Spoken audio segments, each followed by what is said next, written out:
Hello and welcome everybody. We have the NAEU patch notes on December 31st. Let's get right into it.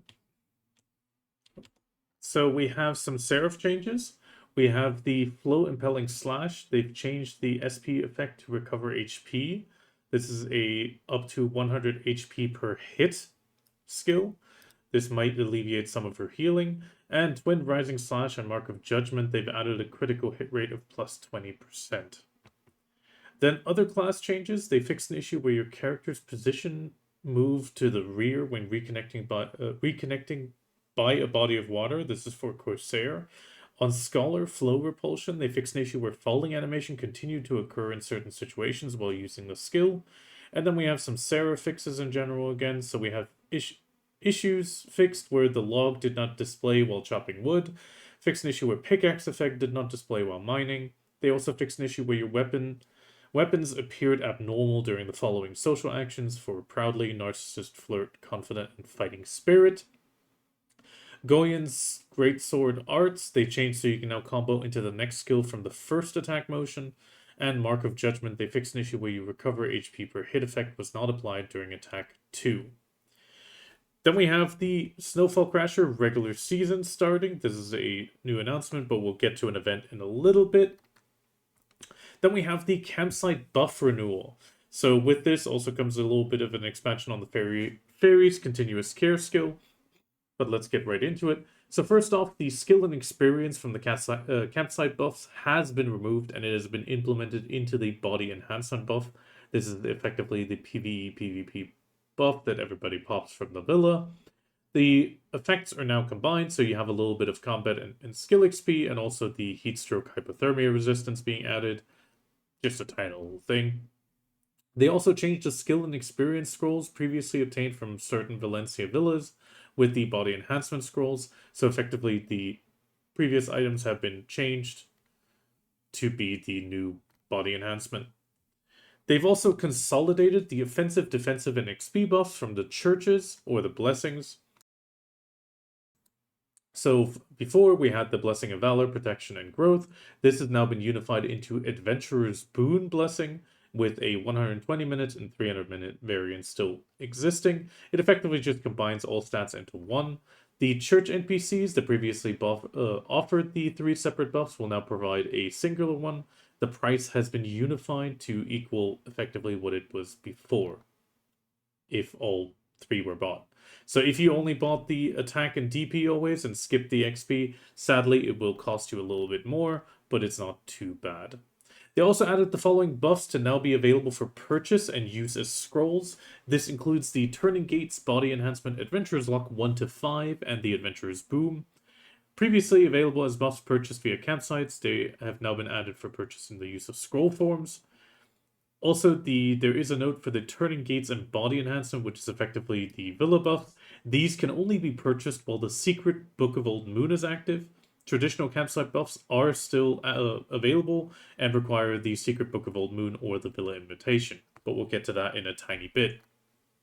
They also updated existing Villa and campsite shop items, so they changed the Adventurer's Luck 1 to 5 from red to white grade. They also replaced the buffs previously obtainable via Shattered Dragon's Malice, which is a Draconia exclusive, with a 120 minute Blessing of Adventurer's Boon, effectively giving a 2-hour buff. So here we can see the list. Some items have been added and removed, so obviously campsite shop sale listings have been updated in line with the buff renewal. So here we can see the old Adventurer's Luck still existing, while you now have the scroll poppable version as well. They've removed the HP potions and the mana potions extra large. They've removed the gold bars, and the Adonis and small Adonis Firefly have been moved to the top. New buff scrolls have been added to the shop as well, and the scroll items last for 60 minutes. So overall, you can grab the Adventurer's Boon, scroll body enhancement, and Turning Gates. There is a note that you need the Old Moon, but it also means that you can technically pre-buy. So if you get a free Old Moon, Secret Book of Old Moon from PA, you can definitely buy a few of these to make them, well, scroll poppable without having to re-pop your tent. At the same time, I do feel this is a nice little change, especially the church being available like this and also available in a 1-hour format. The pricing does seem to somewhat match the regular pricing. The Dracania one might also become a little bit more interesting. Otherwise, you can just use the good old-fashioned one that immediately starts counting, and otherwise you can just use the one that pops only once you're ready. They also changed the Fairy's Continuous Care, as we've mentioned. So this is due to the campsite buff renewal, adding more items. So Continuous Care 1 is now 7, Continuous Care 2 up to 10, 3 up to 15, 4 up to 20, and Continuous Care 5 will give you up to 30 items. They also unified a few item categories and moved a few.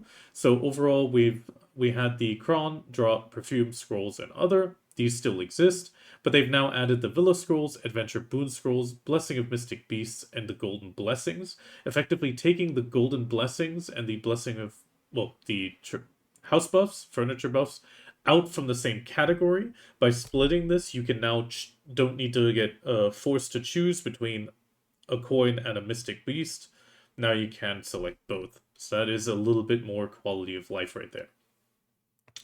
There is a small note saying that the farming update is being pushed back.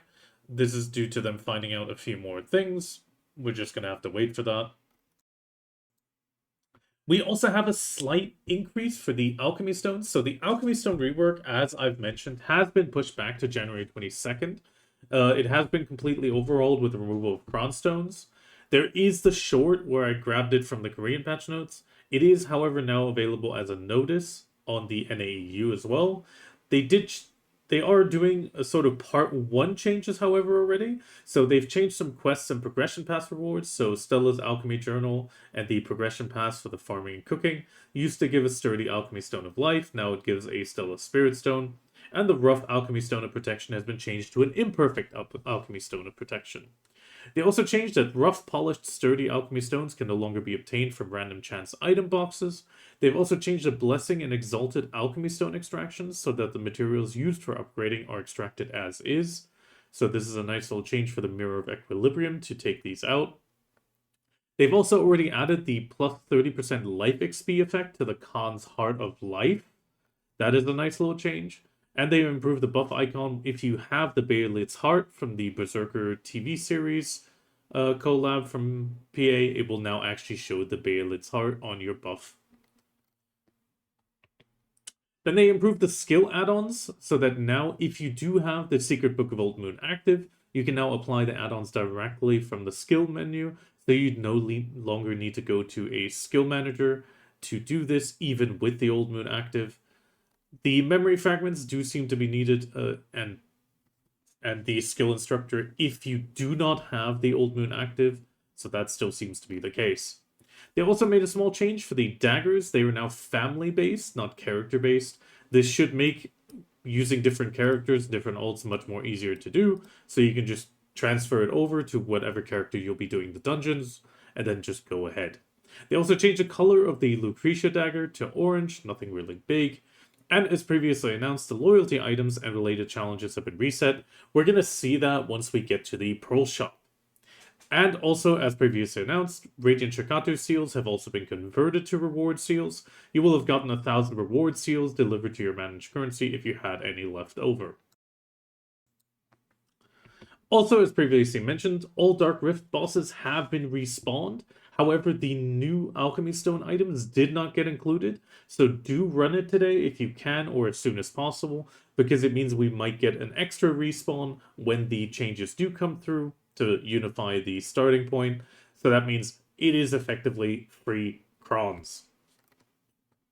Then we have the Quest of Knowledge. They've changed the requirements for acquiring the in return for your help knowledge via talking to the Black Spirit. So before, you had to complete the Magnus. Now it's just learn the Sad Red Nose Imp knowledge. Then we have some tiny UI changes. They improved the size and alignment of icons, indicating additional properties such as transfer, season exclusive, pearl item, expired, etc. to just be a little bit larger and more in the corner. They also added the feature to the Snowfall Crasher window to now display guild names next to family names. That is a tiny change. Then we have the visor overhaul. This got mentioned at Calpheon Ball. The show visor setting will now be maintained even upon entering combat. So if you set your show visor to a certain setting to have the helmet permanently open or closed, it will no longer change the state when entering combat. So effectively, just if you like having your visor open, it will stay open during combat, not like before where it would close. The Crystal Restoration attempts will be reset tomorrow after your first login on January 1st. On gamepad mode, they changed the key to bring up the exit Snowfall Crasher message window, and they changed the Snowboard rankings to refresh every hour. Concerning the web, they've added a purchase usage history menu that appears when you click your profile while logged in on the official website. They also improved the design and usability of the link account page found under the account information on the official site. Modifies and changes. There was apparently a bug where Caphras became stronger at night. This might have affected a few other bosses, but Caphras is the only one that is currently being mentioned. If you do feel that the boss significantly becomes stronger at night and you're struggling completing it during nighttime, do maybe make a bug report, because this bug could be affecting the other bosses, but most people might not even notice. They also fixed an issue where the Abyssal Welcomes would not function properly in the Return of Your Help.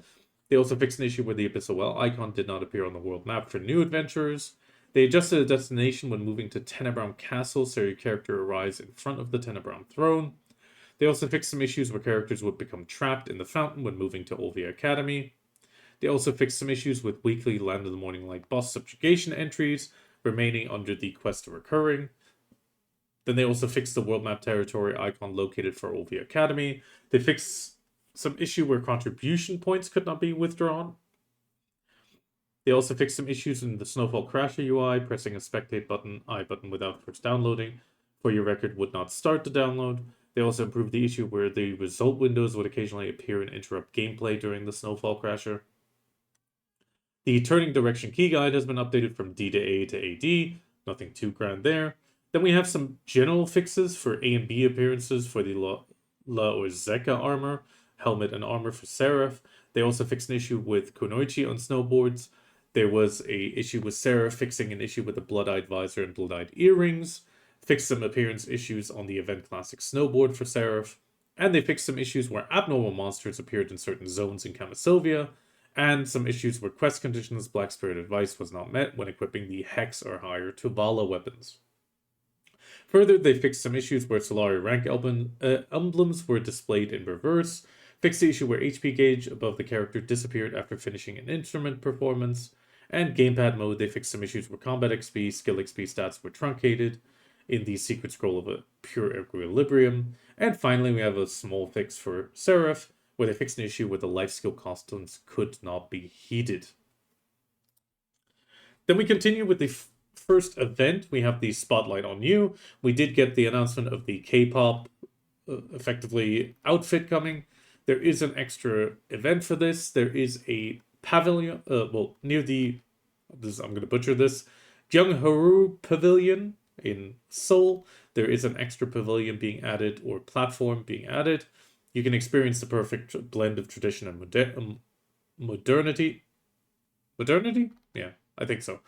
And effectively, if you take a screenshot and share a special moment on the stage, on the region snapshot on stage to your title in the art media event form, you can get some extra rewards. The rewards are 5 loot scrolls, 5 secret books of Florin, and 2 supreme old moon scrolls. These will be available once per family and will be sent in the mail in about 2 weeks. So effectively, it's another one of the outfit show-off, and this will run until January 15th. Then we have the Lara's Pouch of Fortune and Hot Time. So to celebrate 2026 and the Year of the Red Horse with special bonuses. So from now until January 8th, you can head to the NPC Lara on the hill above Coastal Cave and accept the event Cozily Worn Pouch of Fortune.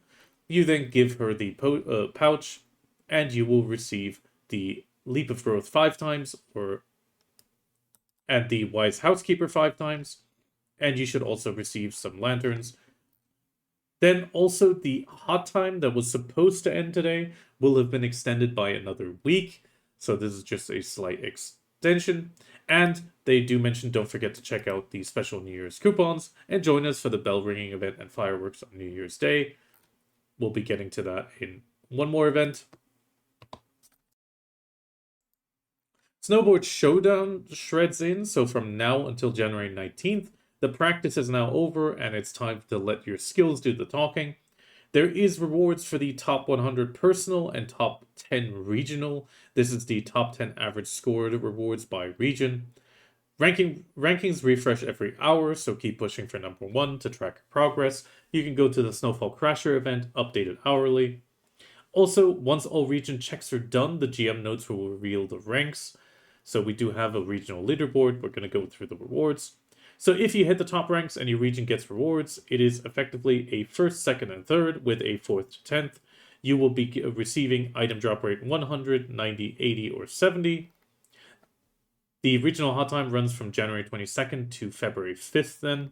We also have for the jump rankings, if it's 1st, 2nd, or 3rd, we effectively get 1000, 900, 800 combat XP with the appropriate skill XP adjusted, life XP also at 100, 90, 80, and the 4th to 10th will be at 700 to 70. Again, hot time running till February 5th from January 22nd. And on the score, the region, effectively all adventurers who created a family before January 22nd, will receive 500, 450, 400, or 350 Cronstones. There is also the top 100 personal showdowns. Effectively, if you're 1st, 2nd, or 3rd, you will receive a medal and the jump score speed 1st, that is the medal, and 3,000 Cronstones, going down to 2,500 for 2nd, 2,000 for 3rd, 4th to 10th receives 1,500, and top 100 will receive 1,000 Cronstones. If you rank in multiple modes, you score rewards for each, and medals are purely about bragging rights and have no extra effects, just pure honor. Then, talking about the event that we talked about a second ago, the 2025 Shine Together, let's fill 2026 with our stories. So effectively, it's the small little event. So there is a special gift thanks to our adventurers. This code has already been sort of leaked. This coupon is valid until January 7th. You will receive the 2026 Cronstones, Red Horse Lantern ×10, some loot scrolls, Supreme Old Moon scrolls, Secret Books of Florin, Giovan Roland's support scrolls, Lara's Warm Black Tea, Corsair's Aura, Unbridled Celerity Draught, and the extra Mount XP coupons. There is also a extra event, the Sound of the Bells Welcoming 2026, and a Night Sky ablaze with fireworks. So in EU at 00 CET, and in NA at 00 for, well, actually, it looks like they will do it multiple times, because it's 00 for all these different time zones. So they are apparently going for multiple 00 events, effectively at midnight. You can go to the hill above Coastal Cave or other locations. So recommended fireworks viewing spots, we have the Velia, Heidel, and Calpheon. So the event will take place on all servers except Arsha, Arsha Anonymous, and Ovia. During the fireworks, the Black Desert world will shift to nighttime. In Velia, you can stand in front of the NPC Tranon Underfoe on the rooftop. On Heidel, they recommend behind NPC Ornella at the castle walls. And in Calpheon City, they recommend the NPC Vithion's Belucci at the Calpheon College to best view the fireworks if you are or happen to be online. Finally, we're going to go into the Pearl Shop update. We did mention it. The K-pop outfit is here. It is effectively called Spotlight. The sales period will run from December 31st to January 29th.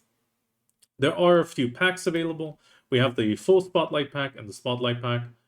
Kind Gesture, my very own Spotlight outfit box. Effectively, we're going to be seeing a bit more of this. So we have the one time per family 20% discount for the full Spotlight, which has the outfit box ×3, Spotlight earset mic box, the dance Spotlight and the Spotlight performance, and the Manor Spotlight stage, which we're going to see in a moment. And finally, a Choose Your Spotlight title box ×3.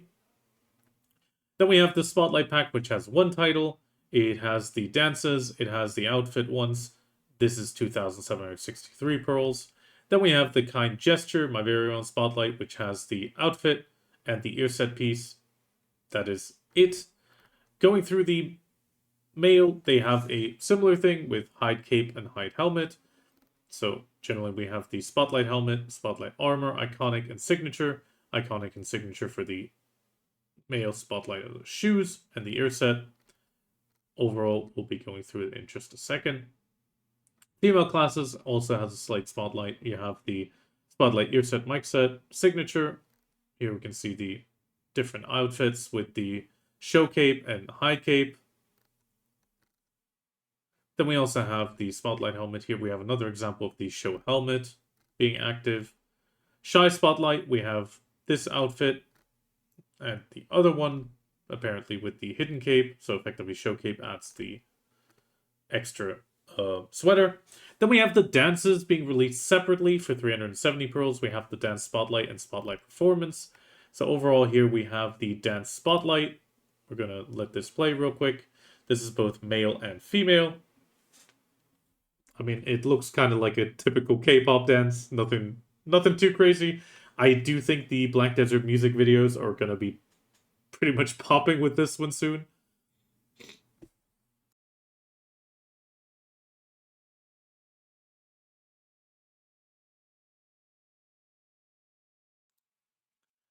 Then we have the Dance Spotlight Performance, which is the female classes and including Shy. This is a slight variation on the dance, which is a, well, different dance, but still a K-pop dance. Definitely has a few elements in there. I also think this one will probably get used in the Black Desert music videos. And it seems to be a 36-second loop.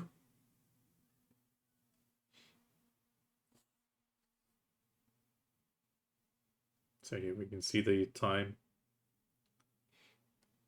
And then finally we have the same spotlight performance or variation for the male classes. Apparently starting up a chainsaw right there. I do like that they picked a Zerker to show off the dance moves as well.